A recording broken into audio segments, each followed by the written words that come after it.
Okay, Headbangers 4 continues now with my second guest tonight, and that is Susie X, the new bass player, and Zodiac Mindwarp himself of Zodiac Mindwarp and the Love Reaction. Welcome both of you to MTV.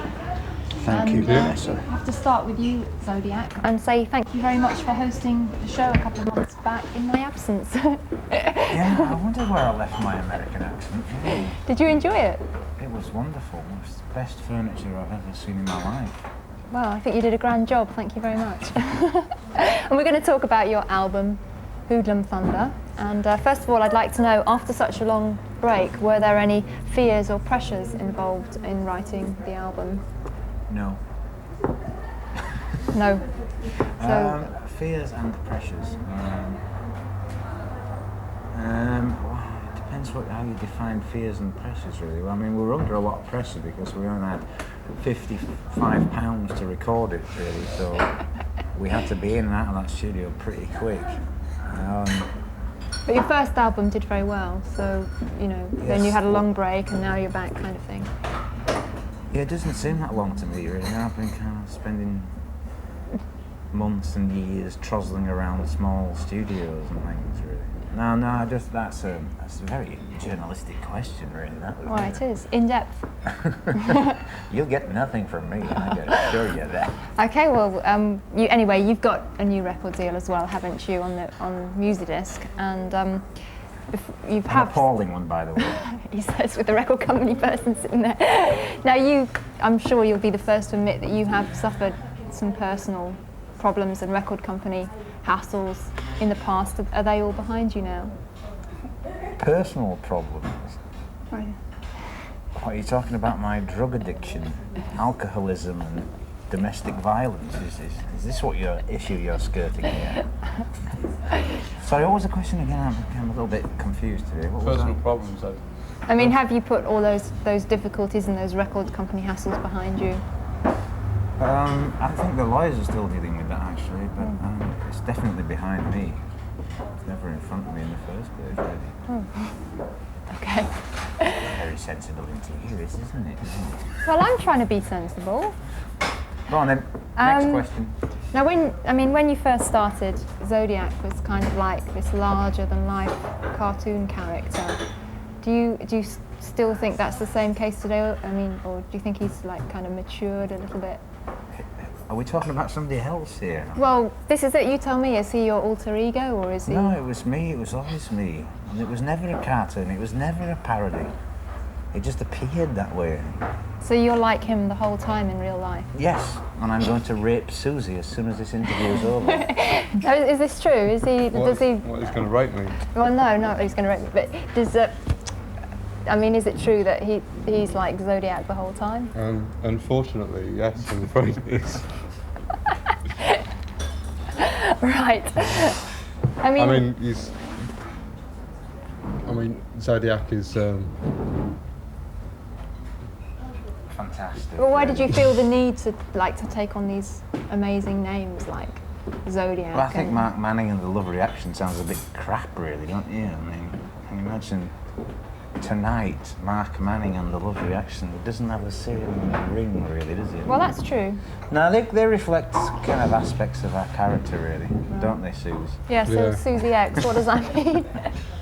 well, I like to put this straight just once and for all. Yeah, he is a man. I am a man, and I'm not a puff either. But Zodiac, he wanted a girl in the band, wasn't it? Zed? This is true. He wanted a girl, and like he'd been phoning Susie Quattro like a lot of the times, but like she didn't really want to know. Well, we couldn't get any kind So of I tampon was sort of the next sponsors, best thing, really.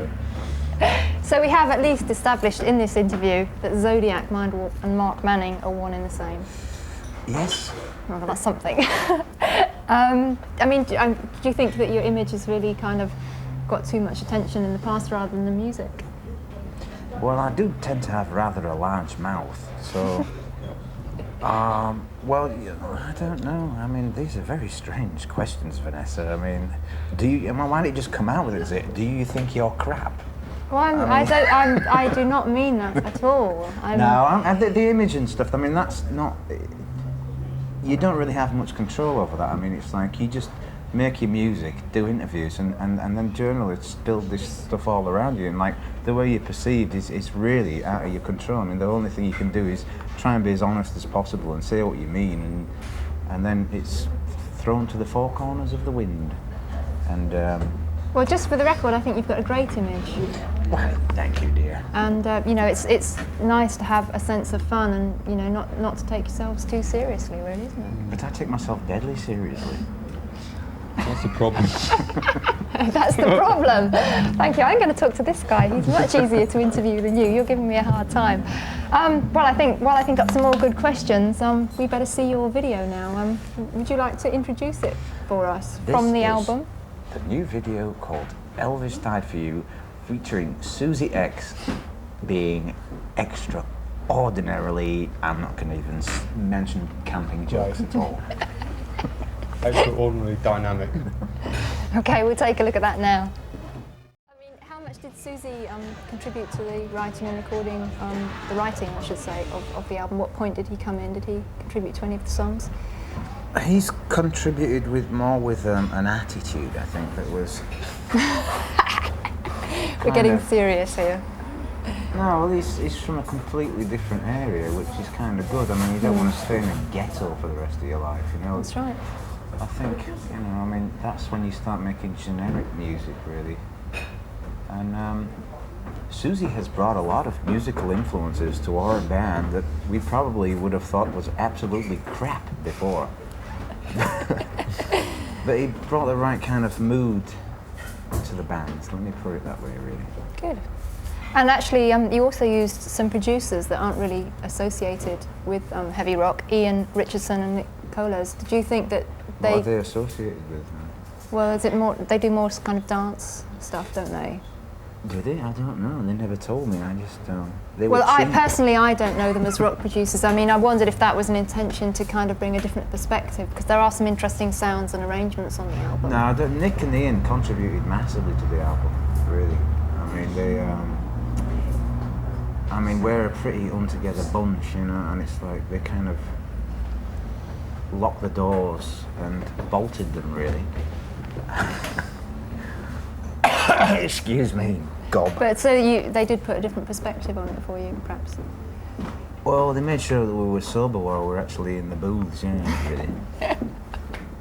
Was that a hard job?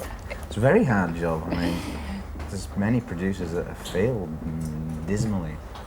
Right. Well, we know that you contributed Feed My Frankenstein to Alice Cooper's album, Hey Stupid, and now you've recorded it for Hoodlum Thunder. Was that always your intention to use the song yourself? Yeah, and we were going to call the album Hey Intelligent. But yeah, we just wrote it, and Alice heard it and said, "This is great. Can I add some lyrics to it and record it for my album?" And so I said, "Certainly, Alice. Yes." Did you enjoy his interpretation of your song? I thought it was a radical reinterpretation of my song, yeah. No, it was, you know, I mean, Alice has been like, when I was 15, I mean, the guy warped my head, really, you know, I mean, I was 15 That explains years old. everything. You know, I mean, I'm 15 and I'm listening to these songs about necrophilia and male rape and dead babies, you know, I mean, and I thought it was time to get my own back on him, really. So I fed him my Frankenstein. No, it was a big thrill. 18, I was not a major fan, and then the guy turns around and does one of my songs. What bigger compliment can you get from That's it for, actually, we have to take another commercial break. So thanks very much for joining me. What about this one? At what point did you both join the band? We've done that one. Yeah, but no, but you didn't ask me, just asked him. I did ask you. I said, what had you been doing before? Right, I'm off now then. Yeah, so thanks very much. Okay. Anyway, so we'll take that break right now, and then after that I will be back in the studio for the rest of Headbangers Ball, so stick around.